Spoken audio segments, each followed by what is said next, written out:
Today, we're diving deep into a real-world fight over housing rights. It's a story that has it all: rigid policies, frustrating digital gatekeepers, and one person's struggle to be treated fairly under the law. And it all really boils down to this one question.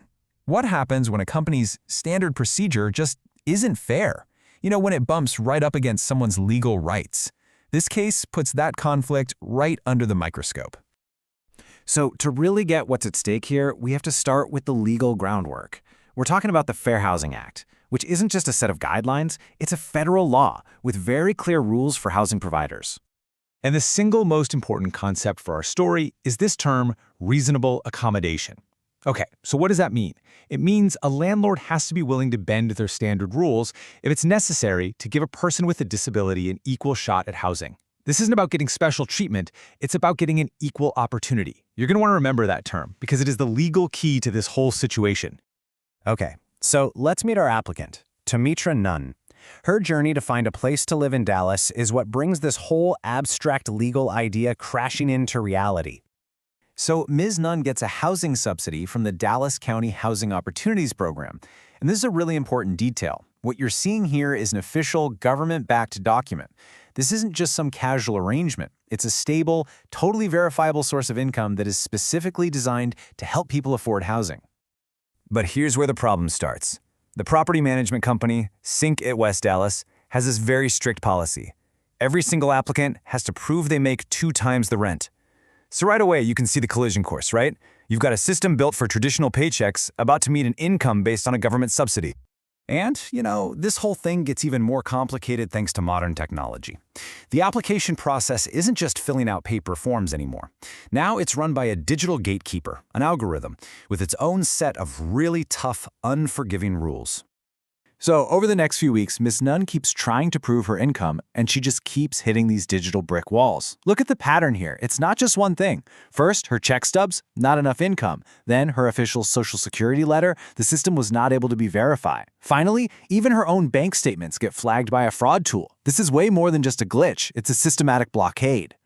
And this quote right here, it just says it all. The property uses this third-party tool called Snapped, and its rules are just incredibly specific.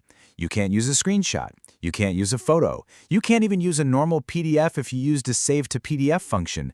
The system will only accept the original, downloaded file. I mean, think about it.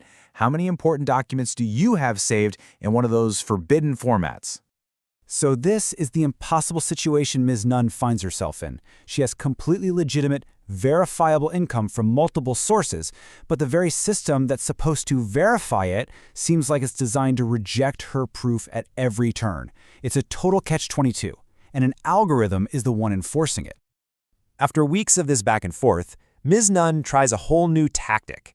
Instead of trying to please the algorithm, she decides to formally use her rights under the law. And on September 26th, she sends this email. Now, this is not just another follow-up. It's a formal, legal request for a reasonable accommodation.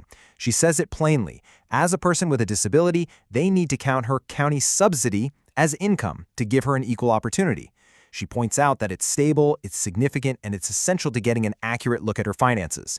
This is the moment the whole thing shifts from a customer service problem to a civil rights issue. And as soon as that request was made, the entire dynamic changed. Now, Sync has specific legal obligations under the Fair Housing Act, and what they do next is absolutely critical.